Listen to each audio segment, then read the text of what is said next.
ఇద్దరు దేవతలు బేతాళ కథ. పట్టువదలని విక్రమార్కుడు చెట్టు వద్దకు తిరిగి వెళ్ళి చెట్టుపై నుంచి శవాన్ని దించి భుజాన వేసుకొని ఎప్పటిలాగే మౌనంగా శ్మశానం కేసి నడవసాగాడు. అప్పుడు శవంలోని బేతాళుడు, రాజా, ఈ అర్ధరాత్రి వేళ అతి కష్టతరమైన కార్యానికి నిన్ను పురిగొల్పిన వాడెవడో అల్పుడై ఉంటాడని నా నమ్మకం. లోకంలో కొందరు అల్పులకు అధికార బలమే కాదు, అపూర్వ శక్తులు కూడా ఉండడం వింత విషయమేమీ కాదు. నువ్వు అలాంటి వాడెవడో ఒకటి ప్రభావానికి గురి అయి ఉండవచ్చు. అందుకు ఉదాహరణగా నీకు ఇద్దరు దేవతల కథ చెబుతాను. శ్రమ తెలియకుండా విను అంటూ ఇలా చెప్పసాగాడు. శిలాపురి రాజ్యానికి సరిహద్దు ప్రాంతమైన అరణ్య సమీపాన రెండు దేవాలయాలు ఉండేవి. అందులోని ఒక దేవాలయంలో అంకమాంబ అనే దేవత, రెండవ దానిలో జగదాంబ అనే దేవత ఉండేవాళ్ళు. ఈ ఇద్దరి దేవతల్లో అంకమాంబకు తన దగ్గరికి వచ్చిన భక్తులలో రోజుకు ఇద్దరి కోరికలు తీర్చగల శక్తి ఉండేది. జగదాంబ మాత్రం రోజుకు ఒక భక్తుడి కోరిక మాత్రమే తీర్చగలిగేది. ఎక్కువ మంది భక్తుల కోరిక తీర్చగల శక్తి వలన అంకమాంబ ఆలయం ఎప్పుడూ వచ్చేపోయే భక్తులతో నిత్య నూతనంగా కలకలలాడుతూ ఉండేది. జగదాంబ ఆలయానికి ఎక్కువ మంది భక్తులు వెళ్ళేవారు కాదు. ఇందువల్ల అంకమాంబకు చాలా గర్వంగా ఉండేది. జగదాంబ కన్నా తాను గొప్పదానినన్న అహంభావంతో విర్రవీగేది. ఎప్పుడైనా రాత్రి సమయాల్లో ఆమె జగదాంబను కలిసినప్పుడు ఎంతో హుందాగా, జగదా, నిన్ను చూస్తుంటే నాకు చాలా జాలి కలుగుతున్నది. నా దగ్గరకు వచ్చే భక్తుల్లో 10వ వంతు కూడా నీ దగ్గరకు రావడం లేదు. పాపం, నీకెంత బాధగా ఉంటుందో మరి అనేది. అందుకు జగదాంబ, ఇందులో బాధపడవలసింది ఏముంది? నీవైనా నేనైనా భక్తుల క్షేమాన్నే కదా కోరేది అని శాంతంగా జవాబు ఇచ్చేది. జగదాంబ అలా అనడం అంకమాంబకు చాలా నిరుత్సాహం కలిగించేది. అలా కాక ఆమె తన గొప్పదనాన్ని ప్రశంసిస్తే వినాలని అంకమాంబ గాఢమైన కోరిక. ఒక రోజున అంకమాంబ ఆలయానికి శిలాపురి రాజు శరశ్చంద్రుడు గుర్రం మీద ఒంటరిగా వచ్చాడు. ఆయన ఆలయం ముందు గుర్రం దిగి ఆలయంలోకి పోయి అంకమాంబ విగ్రహానికి ప్రణమిల్లి, తల్లి, నీ మహిమలు నాకు తెలియనివి కావు. ఇప్పుడు నిన్నొక కోరిక కోరుతున్నాను. నేను త్వరలో పొరుగురాజు సత్యపాలుడి పైన దాడి చేయబోతున్నాను. యుద్ధంలో ఎంత ప్రాణనష్టం, ధననష్టం కలిగినా నేను లెక్క చేయను.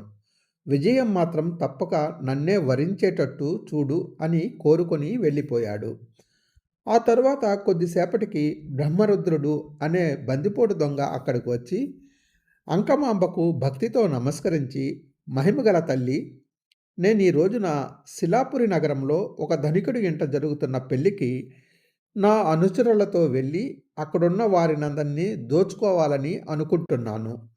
నా ప్రయత్నం నిరాఘాటంగా సాగేట్టు అనుగ్రహించు అని కోరుకొని వెళ్ళిపోయాడు. మరికొంతసేపటికి సమీపారణ్యంలో తిరుగాడే రక్తభైరవుడు అనే రాక్షసుడు ఆలయానికి వచ్చి, తల్లి, 4 రోజులుగా నరమాంసం దొరక్క ఆకలితో అలమటించిపోతున్నాను. తక్షణం నాకు 4 మనుషులు ఆహారంగా లభించేటట్లు, ఆ తరువాత ప్రతిదినం నరమాంసం దొరికేటట్టు అనుగ్రహించు అని కోరుకొని అరణ్యంలోకి వెళ్ళిపోయాడు. రాజు, దొంగ, రాక్షసుడి కోరికలు విన్న అంకమాంబ ఆ కోరికలలో ఉన్న అధర్మం, అన్యాయాలు గుర్తించింది. అందువలన వాళ్ళ కోరికలు తీర్చరాదని నిశ్చయించుకొని మరెవరైనా భక్తులు వస్తారేమో అని ఆ రోజంతా ఎదురు చూసింది. అయితే చిత్రంగా ఆ ముగ్గురు తప్ప ఆ రోజున ఆమె ఆలయానికి వేరే భక్తులు ఎవరూ రాలేదు.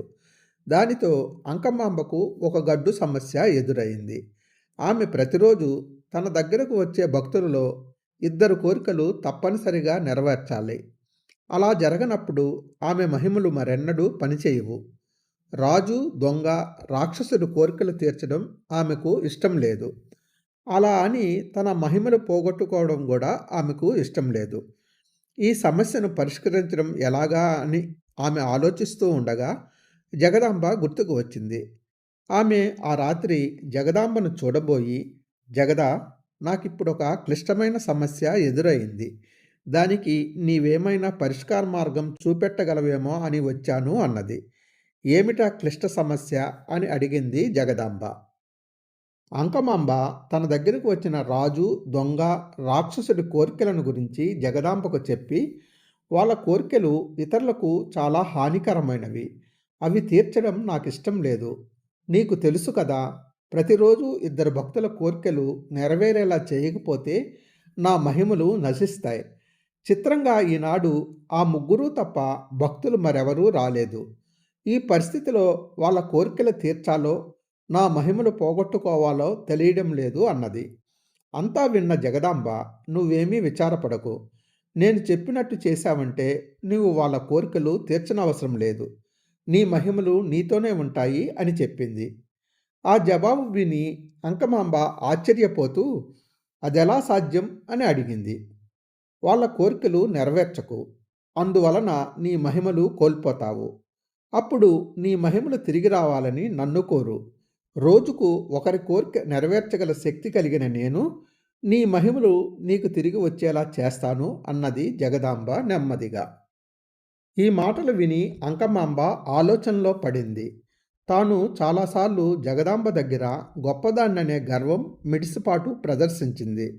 ఇప్పుడు తను ఆ ముగ్గురి కోరికలు నెరవేర్చక మహిమలు పోగొట్టుకుంటే జగదాంబ తన మీద ఈర్ష్య కొద్దీ తన కోరిక నెరవేర్చకపోతే తన గతి ఏం కాను?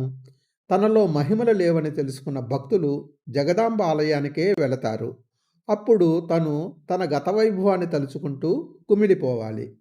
అంకమాంబ ఇలా మనసులో కొంతసేపు మదనపడి ఆ తరువాత ఒక నిర్ణయానికి వచ్చి, ఏమైతే అదవుతుందనుకుంటూ ఈరోజు నా దగ్గరకు వచ్చిన ముగ్గురు కోరికలు నెరవేరకుండుగాక అన్నది. ఆ మరుక్షణం ఆమె శరీరం నుంచి శక్తి నిష్క్రమించింది. ఆమె ముఖంలో దివ్య తేజస్సు మాయమై ముఖం కళావిహీనమైంది. అది గ్రహించిన అంకమాంబ జగదాంబతో, జగదా, పోయిన నా శక్తులు ప్రసాదించు అని చేతులు జోడించింది. తదాస్తు అని దీవించింది జగదాంబ. ఆ వెంటనే అంకమాంబ ముఖం దివ్య తేజస్సుతో ప్రకాశించింది. బేతాళుడు ఈ కథ చెప్పి, రాజా, అంకమాంబకు అపూర్వ శక్తులు, మహిమలు ఉండుగాక. కానీ గతంలో జగదాంబ పట్ల ఆమె ప్రవర్తన గమనించినప్పుడు ఆమె అల్పురాలని తెలుస్తూనే ఉన్నది. అటువంటి అంకమాంబకు జగదాంబ ఏ ప్రభావానికి లోనే శక్తులు ప్రసాదించింది? ఈ సందేహానికి సమాధానం తెలిసి కూడా చెప్పకపోయావో నీ తల పగిలిపోతుంది అన్నాడు. దానికి విక్రమార్కుడు, అంకమాంబ గతంలో అల్పబుద్ధి అనే మాట నిజం.